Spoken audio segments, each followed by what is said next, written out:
भैरवा काल भैरवा काल काल भैरवा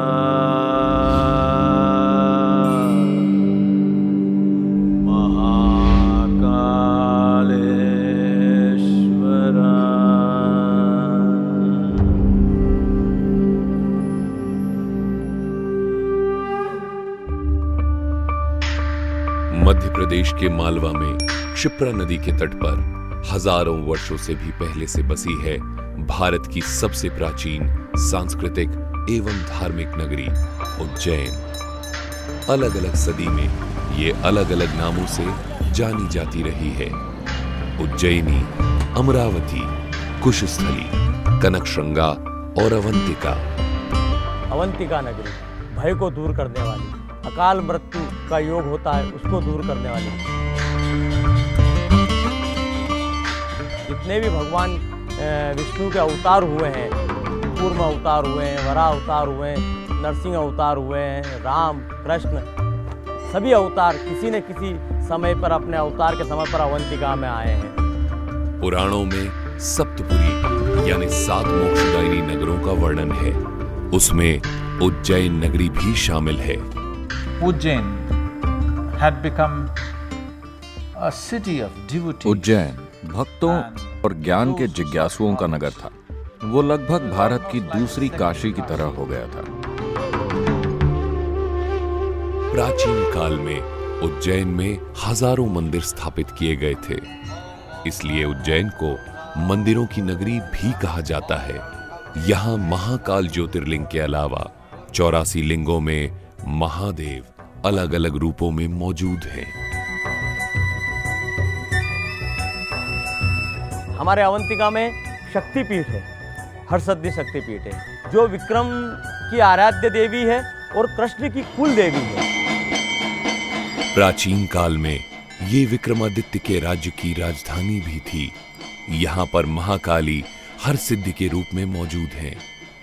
कथाओं के अनुसार उज्जैन में सती की कोहनी गिरी थी और हरसिद्धि मंदिर वहीं स्थापित किया गया था। रोज शाम को मंदिर के प्रांगण को दीपों से सजाया जाता है और आरती के समय मंदिर की छटा बेहद खूबसूरत व निराली होती है। प्राचीन काल में ये कापालिकों का एक बहुत बड़ा केंद्र रहा है और उज्जैन के जितने इस समय देवता उपस्थित हैं, ये सभी कहीं ना कहीं अघोर या कापालिक मतों के ही प्रतिपादक हैं।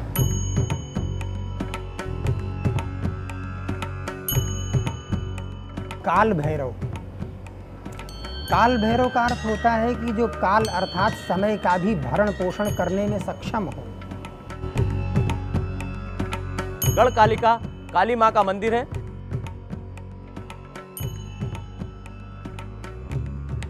जो महाकवि कालिदास की आराध्य देवी रही है, जहाँ से कालिदास को ज्ञान प्राप्त हुआ है। गढ़ कालिका, ये क्रम से सबके नामों में काल का जो वर्णन आ रहा है, काल अर्थात समय, और उस काल के ऊपर भी जो नियंत्रण करता है वह महाकाल है।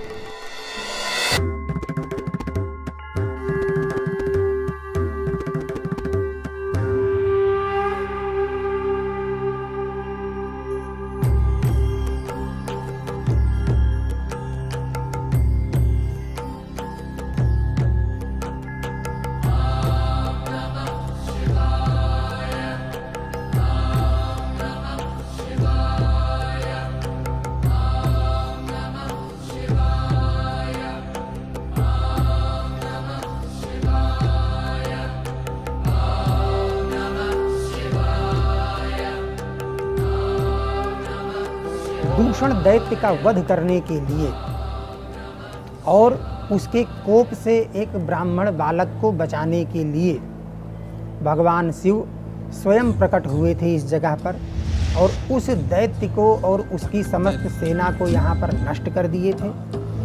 उस बालक के निवेदन पर भगवान महाकाल ने हमेशा के लिए उसके पास निवास करने का निश्चय किया और इस ज्योतिर्लिंग के स्वरूप में यहाँ स्थित हो गए।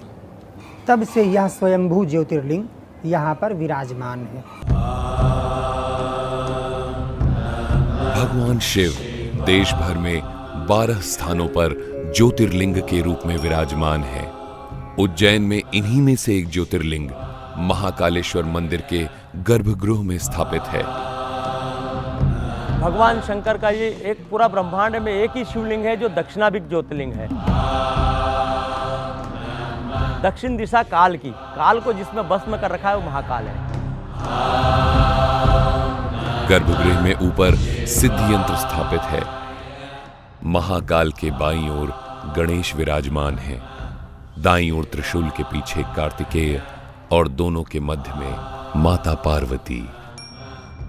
इस ज्योतिर्लिंग की वास्तविक समय सीमा कि यह कब से है, इसके बारे में हमारे ग्रंथ मौन है।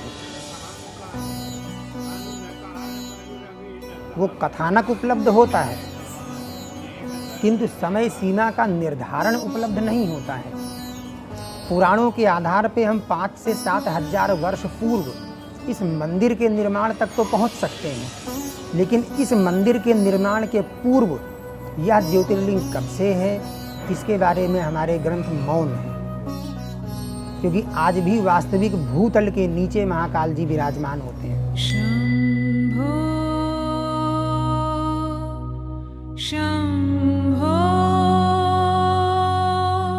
गर्भगृह के बाहर नंदी की प्रतिमा मौजूद है। दर्शनार्थी यहाँ पर बैठकर गर्भगृह में प्रवेश करने का इंतजार करते हैं। अलग अलग प्रांतों और समुदायों से आए हुए भक्त तरह तरह की साधना करके श्री महाकालेश्वर को प्रसन्न करने का यत्न करते हैं।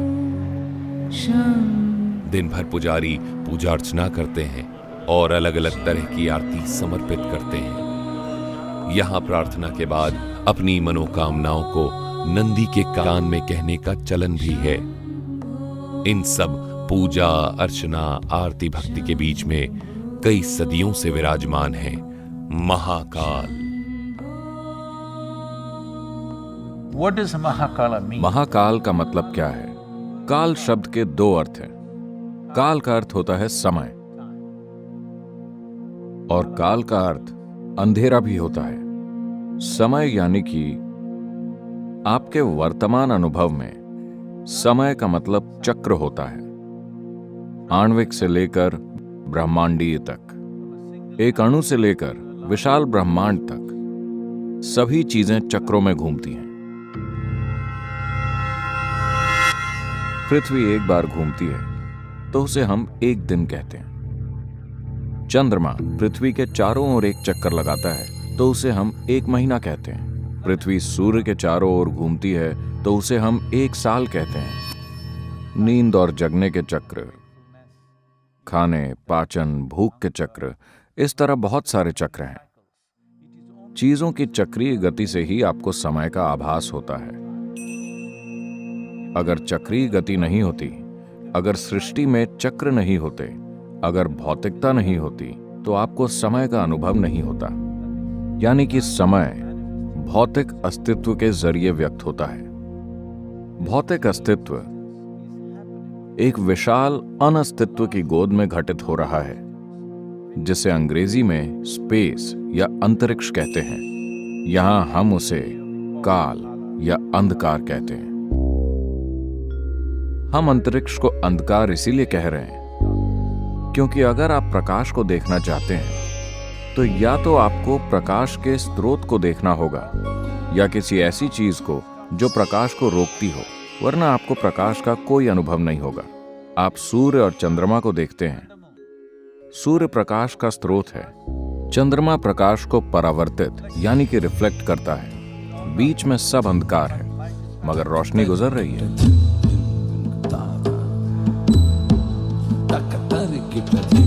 अस्तित्व का मूल आधार है काल या समय,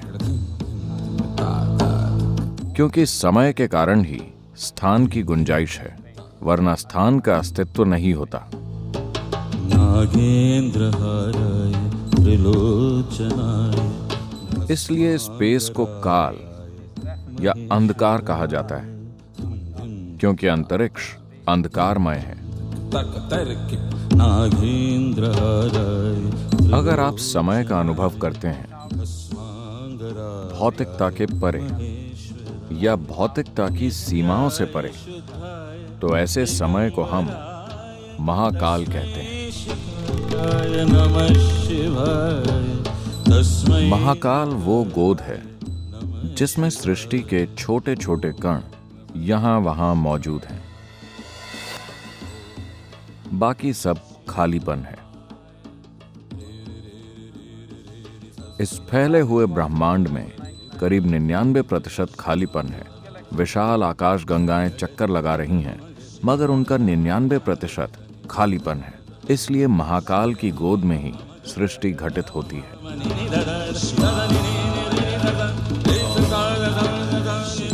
अगर आप सृष्टि के सीमित कणों से जुड़े हुए हैं, तो आप समय का अनुभव चक्रीय गति के रूप में करते हैं। इस आयाम को संसार कहा जाता है, जिसका अर्थ है चक्रीय गति।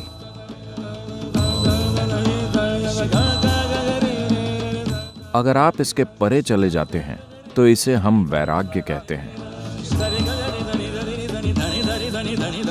यानी कि आप पारदर्शी हो गए हैं। जब आप पारदर्शी होते हैं, तो आप रोशनी को नहीं रोकते। रोशनी को न रोकने का अर्थ है कि आप जीवन की बाध्यकारी प्रकृति या चक्रीय गति से मुक्त हो गए हैं। जीवन की चक्रीय गति से मुक्त होने को मुक्ति या मोक्ष प्राप्त कर लेना कहा जाता है।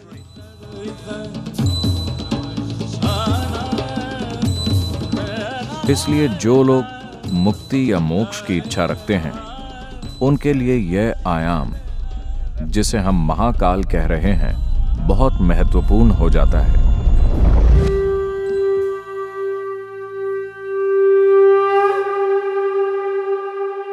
ये सिर्फ संस्कृति से जुड़ी हुई चीज नहीं है, इसमें एक विज्ञान है।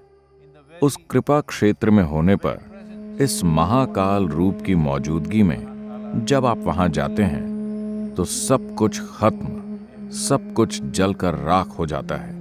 इसका अर्थ है कि आप भौतिक से मुक्त हो गए हैं। वो रूप आपको अपनी परम मुक्ति, मोक्ष की ओर ढकेलता है। मुक्ति की ओर ले जाने वाले महाकाल की आराधना में कई आरतियां की जाती हैं। सूर्योदय से पहले भस्म आरती से दिन की शुरुआत होती है। भस्म आरती के दौरान महाकाल को पंचामृत अर्पित किए जाते हैं।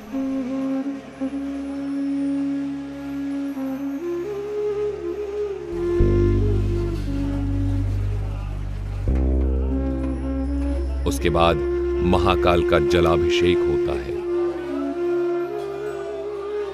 और फिर अनेक विधि विधाओं से महाकाल का श्रृंगार किया जाता है।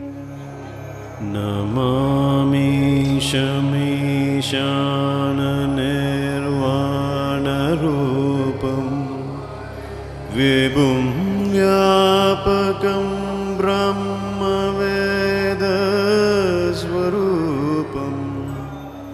भगवान यहाँ पर ब्रह्म रूप में विराजमान है, क्योंकि ब्रह्म का जो स्वरूप है, निराकार और साकार दोनों स्वरूपों के अंदर परमपिता परमात्मा रहते हैं। भगवान महाकाल जब प्रातः काल भस्म आरती होती है, तो वो निराकार से साकार रूप धारण कर लेते हैं, अर्थात शिव से वो शंकर बन जाते हैं।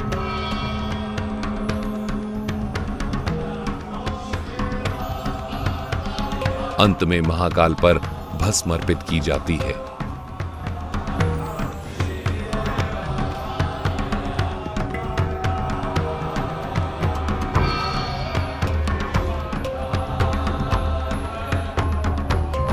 ये प्राचीन मंदिर जब से स्थापित हुआ है, तब से यहाँ पर भस्म का लेपन होता है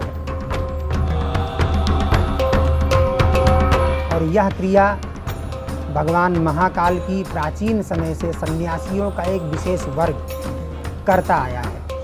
और सन्यासियों के उस विशेष वर्ग का जो महंत होता है वही भगवान महाकाल पर भस्म का लेपन किया करता है।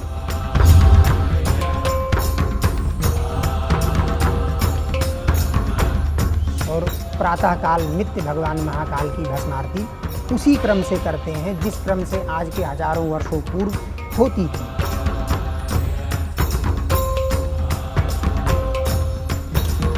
और यही भगवान महाकाल की मुख्य पूजा मानी जाती है।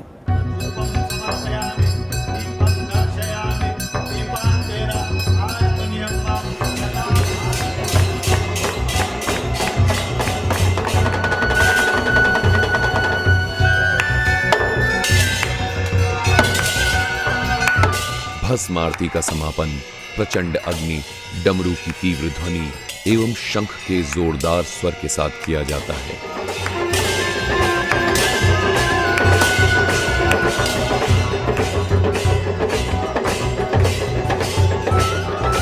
प्रातःकाल भस्म आरती के बाद 7 बजे दध्योदक आरती होती है। दही और चावल का भोग लगाया जाता है। दोपहर 10 बजे भोग आरती होती है जिसमें भोग का अर्पण किया जाता है। शाम 5 बजे भगवान महाकाल का पूजन श्रृंगार होता है जिसमें भगवान महाकाल को भांग समर्पित की जाती है। उसके बाद जल चढ़ना बंद हो जाता है। शाम 7 बजे संध्या भोग आरती की जाती है। संध्या काल में आरती के दौरान तेज नगाड़ों, ढोल, घंटियों के साथ महाकाल का वंदन किया जाता है।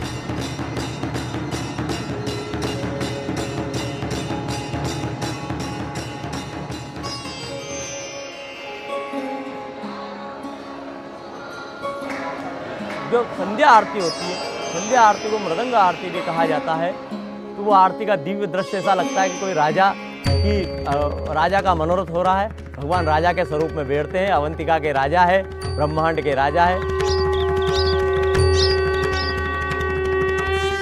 और ऐसी मान्यता है कि यहाँ कोई भी दूसरा राजा रात्रि विश्राम नहीं करता। महाकाल ही स्वयं ब्रह्मांड के राजा है। संध्या आरती का सुंदर चित्रण कालिदास ने अपने ग्रंथ मेघदूत में कुछ इस प्रकार किया है। हे मेघ, जब तुम उज्जैनी जाना तो महाकाल के दर्शन अवश्य करना, वहां की सांध्या आरती को अवश्य देखना। संध्या काल में लाखों की संख्या में पक्षी मंदिर के प्रांगण में लगे पेड़ पर एकत्रित होते हैं और आरती की भव्यता पर 4 चांद लगा देते हैं।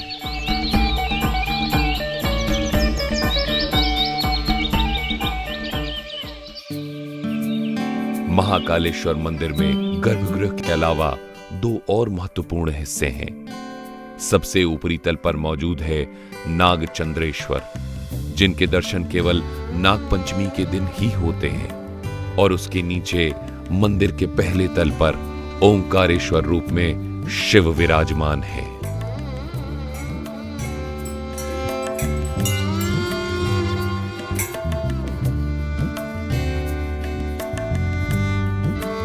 सिंहस्थ कुंभ उज्जैन का महान धार्मिक पर्व है। कुंभ का शाब्दिक अर्थ है कलश। पुराणों में वर्णित कथाओं के अनुसार समुद्र मंथन के बाद अमृत लेकर जाते समय अमृत की 4 बूंदें कलश से छलकीं और पृथ्वी पर गिर गईं। उसके बाद उन 4 स्थानों हरिद्वार, नासिक, प्रयाग और उज्जैन में कुंभ मेले की प्रथा का जन्म हुआ। कुंभ के दौरान चैत्र मास की पूर्णिमा से लेकर वैशाख की पूर्णिमा तक पवित्र क्षिप्रा नदी में स्नान करने को काफी महत्वपूर्ण माना गया है। This is the 12th cycle. ये 12 साल के सौर चक्रों का 12वां चक्र है। इसे सिंहस्थ कुंभ कहा जाता है। महाकाल के दर्शन हेतु श्रद्धालुओं की भीड़ सदियों से लगती रही है। हमारा सभी श्रद्धालुओं से निवेदन है कि आए, महाकाल की नगरी है, अवंतिका है, यहाँ पर उनको सब चीज सुलभता से मिलेगी, पर एक निष्काम भाव से आए।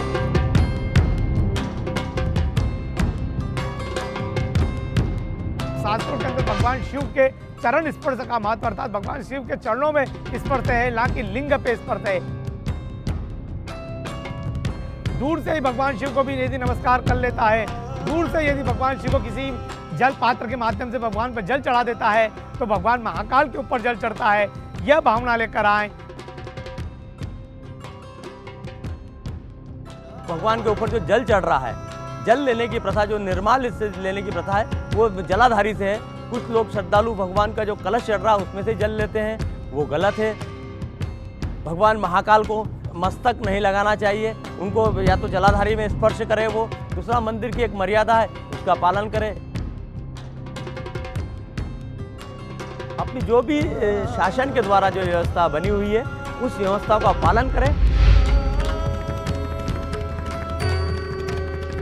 सदियों से सभी के स्वागत में हाथ जोड़े खड़ी हैं मंदिरों की नगरी उज्जैन, और सदियों से भक्तों को अपनी कृपा के आगोश में भरकर उनकी मुक्ति का मार्ग प्रशस्त करते हुए विराजमान हैं कालों के काल महाकाल। एक बार फिर हम आप सबका इस उज्जैन नगरी में स्वागत करते हैं।